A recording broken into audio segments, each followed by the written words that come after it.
This is Colin Liddell, and this is the Shortpod, a brief and succinct podcast commenting on the events and issues of the day.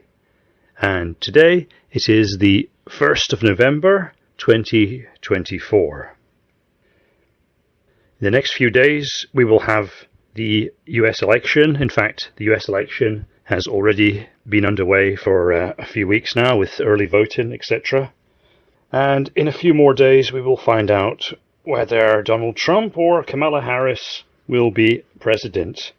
My guess is Trump will win, but there's also a lot of speculation that a secret army of silent women voters will rally behind Kamala Harris, combined with a number of Puerto Ricans in Pennsylvania to deny Trump his victory. We'll see. Whatever the result is, it's merely a detail of history, as they say. I think what we are seeing is a much larger trend, and the larger trend is that liberalism, like weakness, is being squeezed out of the global system. Now, liberalism, believe it or not, was once seen as an enormous strength. It was the magic ingredient that gave the West its ascendancy over Nazi Germany and the Soviet Union, and created the liberal global order. But actually, that was a historical misanalysis, I think. Even though the West won World War II, it actually won by a fluke. And what I mean is that the two main competing systems, fascism in Germany, Japan, Italy, and communism in the Soviet Union, those systems basically destroyed each other and then made it a lot easier for the West to come in and finish off the job. In fact, the West wouldn't have been able to have done any of that if it hadn't been attacked by fascism. The US could not have entered the war in 1941 without the Japanese entering the war against America in 1941, etc. So liberalism was purely reactive rather than active, and it benefited enormously from fascism and communism's death struggle on the Ukrainian and Belarusian plains and forests. Now, it's true that liberalism was economically a lot stronger than centrally planned communism and the kind of rather weird economic systems that pertained under fascism. But in the 1990s, we saw totalitarian and authoritarian governments make up that economic deficit to a large degree, especially China. Now, for liberalism to be politically and geopolitically dominant, it has to be approximately 10 to 20 times economically more dominant than rival systems. As we see with the Ukrainian war, Russia, which economically is about the size of Italy and also is quite crap at war, nevertheless it is able to keep the entire West on its toes. This is because authoritarian systems are prepared to be much, much more ruthless. They don't mind losing people. They don't mind spilling their own blood, or more correctly, the blood of their subjects and slaves. The strength of these anti-liberal systems is that they have the, so to speak, the sovereignty of the act. They can take the initiative.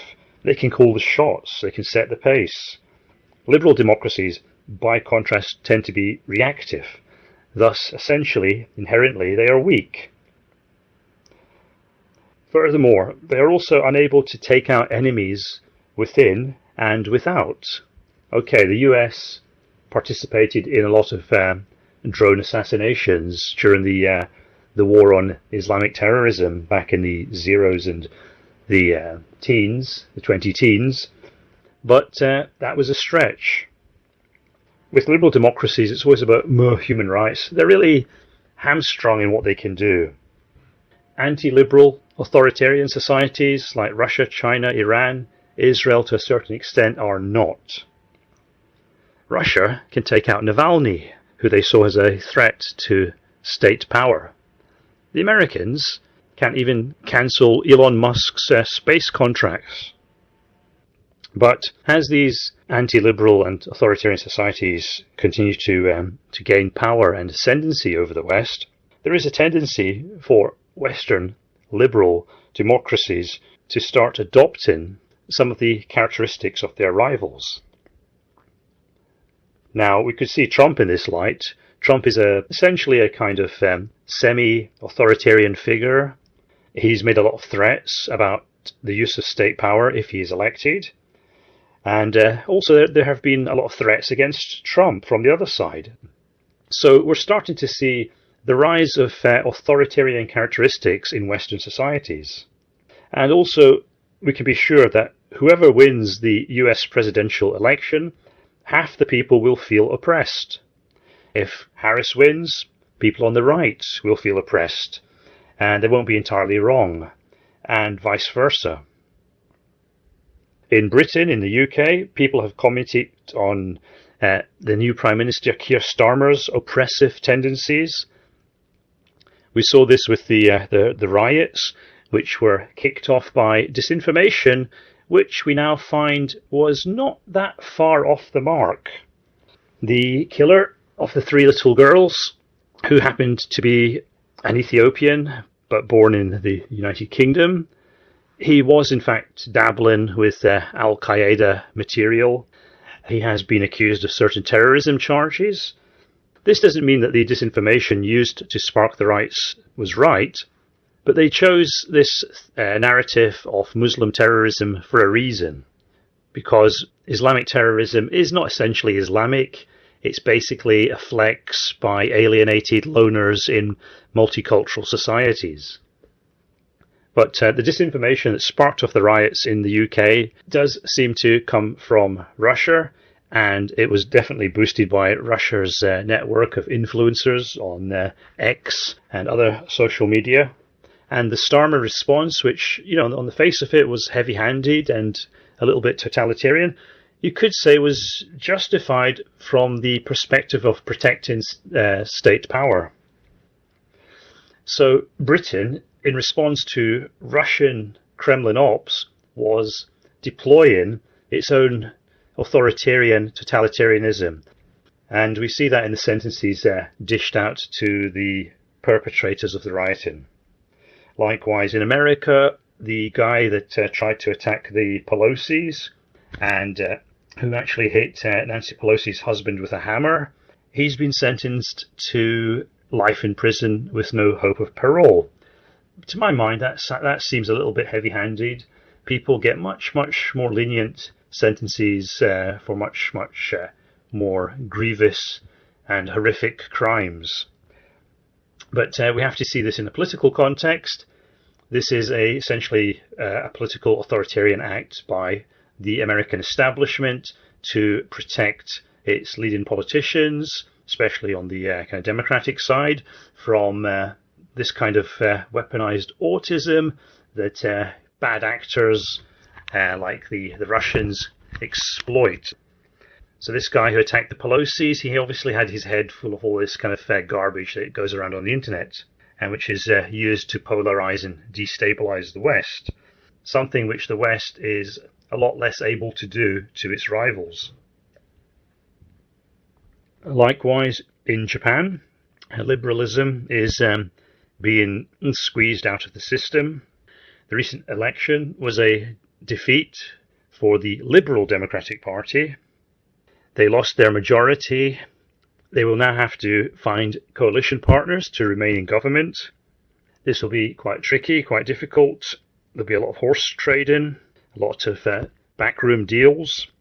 Probably they will have to start doing deals with more right-wing parties. But whether they do or not, the tendency in Japan is for Japan to be more self-reliant as a country. Developments in America, Trump's presidency in 2016, Trump's possible presidency in a few days' time, the rise of China, the continuing weakness of a liberal America to protect Japan, all these forces make it kind of incumbent upon whoever runs Japan to strengthen national defense. And the most effective way for Japan to strengthen its national defense is to start doing the kinds of things that America has done for it since the 1940s. That includes nuclear power, nuclear weapons. That includes developing its own aerospace industry, things like that.